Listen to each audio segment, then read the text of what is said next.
नमस्कार मित्रों, मैं सुनील भूटानी आज आपके समक्ष कुशल अनुवादक के गुणों के बारे में बात करूंगा। एक कुशल अनुवादक में बहुत से गुण होते हैं या होने चाहिए,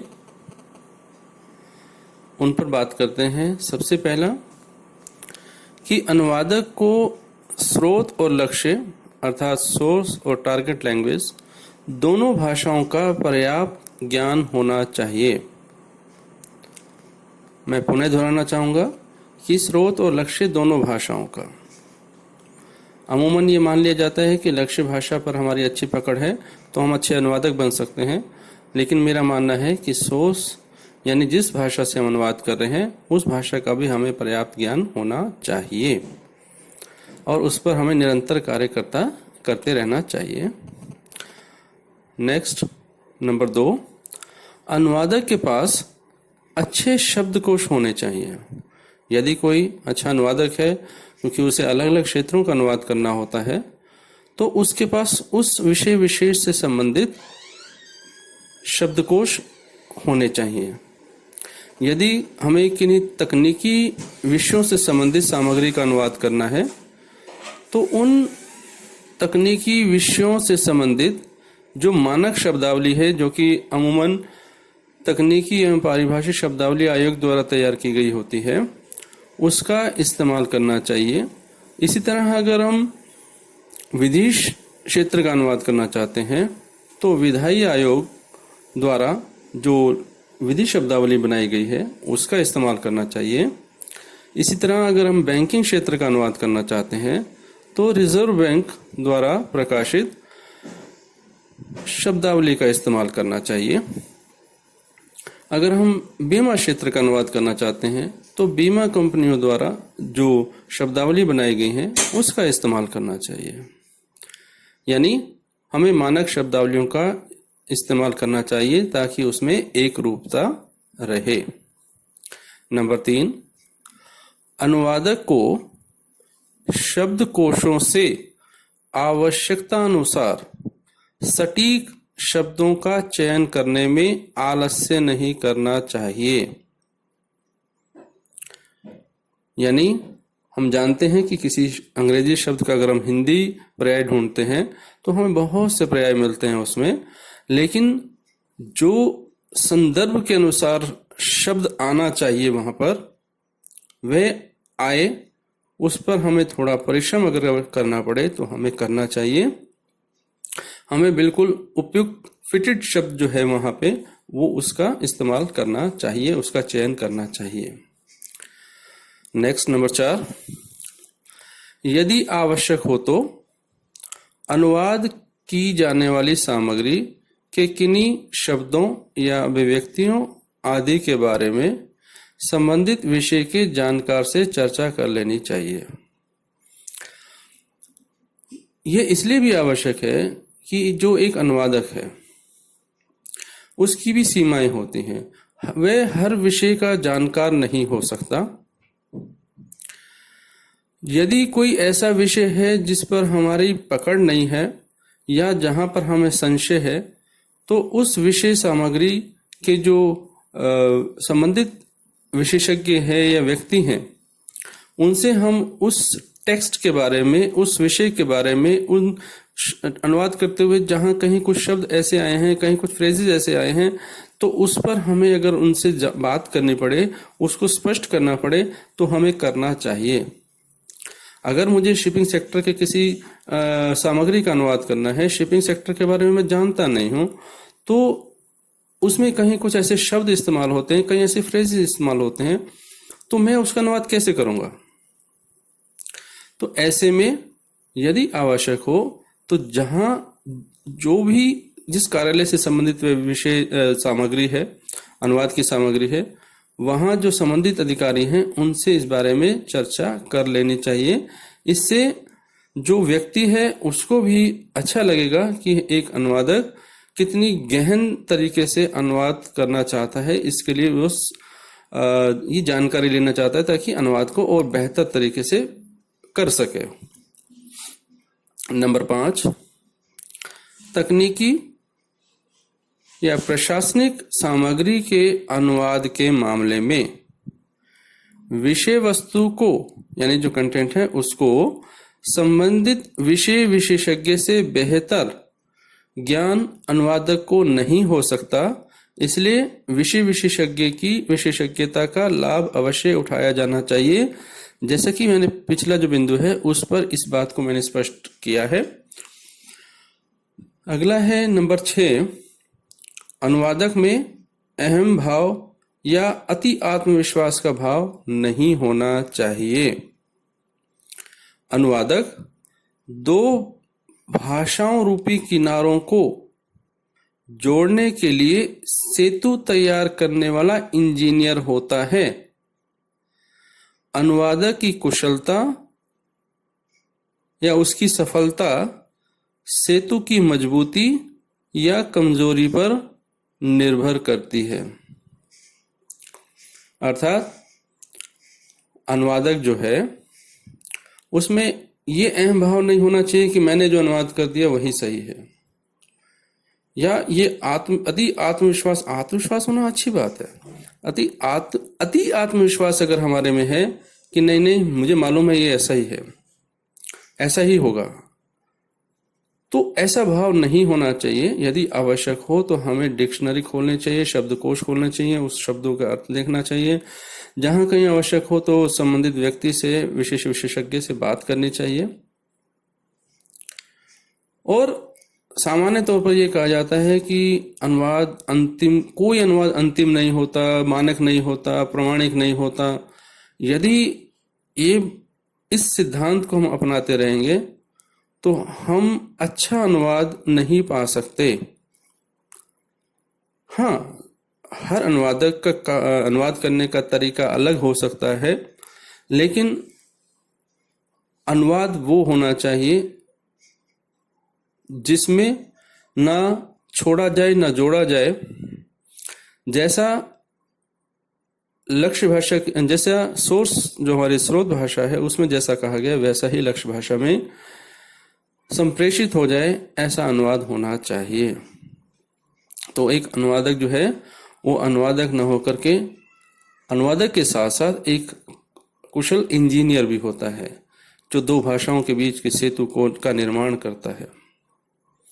अगला नंबर 7, अनुवादक को बहुआयामी ज्ञान होना चाहिए, मल्टी डायमेंशनल नॉलेज होनी चाहिए, हर तरह का उसको ज्ञान होना चाहिए। अब वो कैसे हो सकता है? समाचार पत्रों के माध्यम से, न्यूज़ चैनल्स के माध्यम से, अलग अलग पत्रिकाओं के पठन पाठन के माध्यम से उसको, यानी कि एक जैसे कहें कि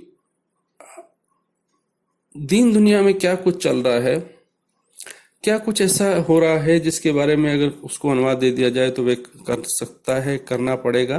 तो उस दृष्टि से भी मैं तो सामान्य तौर पर यह कहता हूं कि जहां कहीं भी हमारे सामने अंग्रेजी के शब्द दिखाई दे तो उसके हमें हिंदी शब्द दिखने चाहिए। अगर नहीं दिख रहे हैं तो शब्दकोश के माध्यम से हमें उसको देखना है।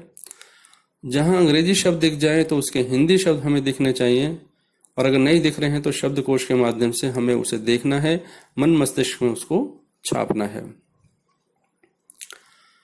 इसके लिए जो मैंने कहा कि अनुवादक को बहुआयामी ज्ञान होना चाहिए, इसके लिए अलग अलग विषयों की महत्वपूर्ण सामग्रियों का पठन करते हुए ज्ञान अर्जन करते रहना चाहिए। मैं तो ये कहता हूं कि अनुवादक में कुछ विशेषताएं हम सृजित करते हैं, कुछ विशेषताएं हमारे अंदर अपने आप से निर्मित होती हैं।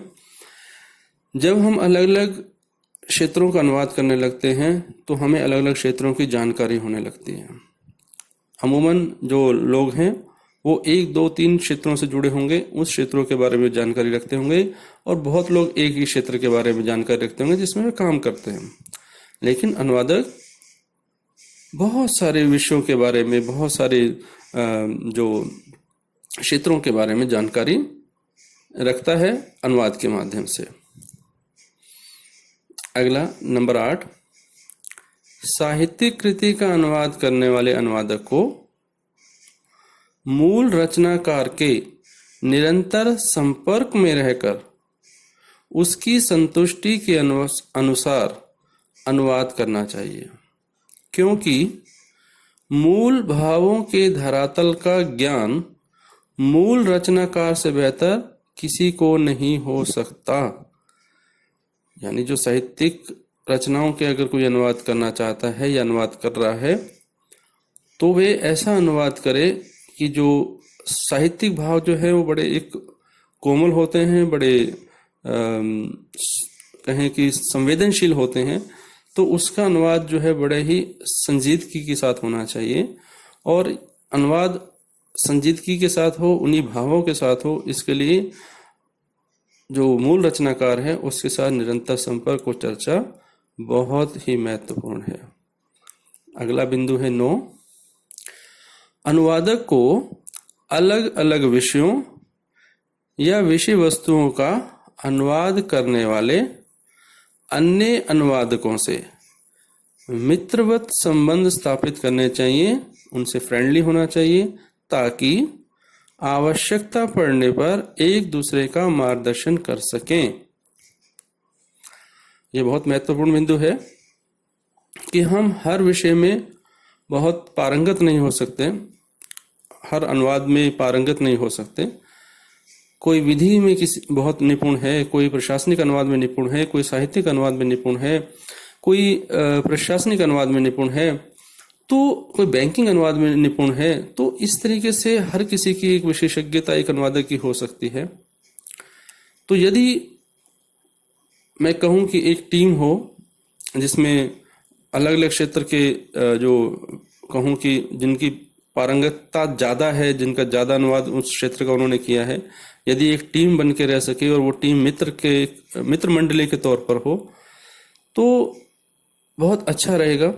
ताकि हमें कभी, मैं अगर प्रशासन क्षेत्र का अनुवाद करता हूं तो मुझे अगर कभी विधि का अनुवाद करना पड़े तो विधि क्षेत्र के जो अनुवाद करने वाले जो विशेषज्ञ हैं, मेरा उनसे अगर संपर्क है तो मैं उनसे सहायता लेकर के अपने अनुवाद को बेहतर कर सकता हूं।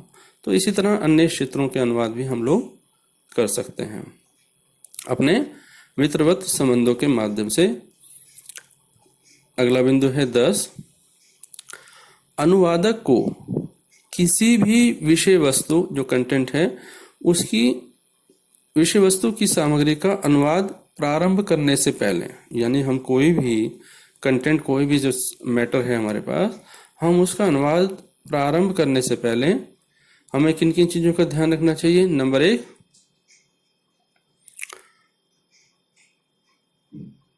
अनुवाद सामग्री के कितने पृष्ठ हैं, कितने शब्द हैं। पहले हमें यह भी देख लेना चाहिए कि जो अनुवाद सामग्री है उसका मूल्यांकन कर लेना चाहिए थोड़ा सा कि कितना एक सामग्री है। इसी में नंबर 2, अनुवाद कार्य कितने दिनों में या कितने घंटों में पूरा किए जाने की अपेक्षा हमसे की गई है। अनुवादक से कितने घंटे में उस कार्य को पूरा किया जाना है, उस चीज का भी हमें ध्यान रख लेना चाहिए। नंबर 3, क्या इस सामग्री का अनुवाद करने में किसी संबद्ध विषय विशेषज्ञ या अनुवाद विशेषज्ञ की आवश्यकता पड़ेगी, इसका भी हमें मूल्यांकन कर लेना चाहिए। इसी में नंबर 4, विषय या विषय वस्तु से संबंधित जो शब्दकोश है, वो शब्दावली है, वो हमारे पास उपलब्ध है या नहीं है, यह भी हमें देख लेना चाहिए। नंबर 5, प्रत्येक घंटे या दिन में, यानी प्रत्येक घंटे में या प्रत्येक दिन में कितने शब्दों या कितने पृष्ठों का अनुवाद किया जा सकता है।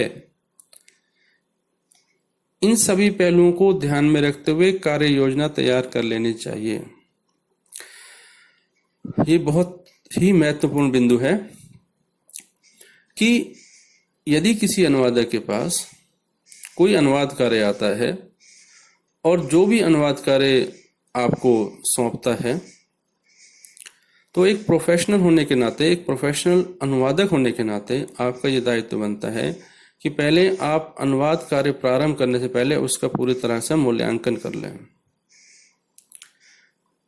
जो बिंदु मैंने आपके सामने रखे उन सभी चीज़ों का ध्यान रखें कि कितनी सामग्री है, कब तक वो हमें अनुवाद करके देनी है, उसमें अगर कहीं हमें किसी विशेषज्ञ की जरूरत पड़ेगी क्या, या शब्दावली वगैरह हमारे पास है या नहीं है तो हमें उसका इंतज़ाम करना है, ताकि जब हम अनुवाद करने लगे तो उसमें कहीं हमें रुकावट ना आए और निरंतरता हमारी बनी रहे और समय अनुसार हम उस अनुवाद कार्य को पूरा करके दे सकें।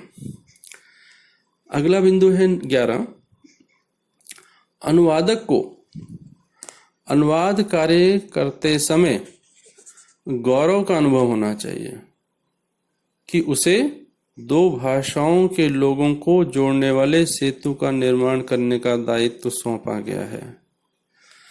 यानी अनुवादक कोई साधारण व्यक्ति नहीं होता है,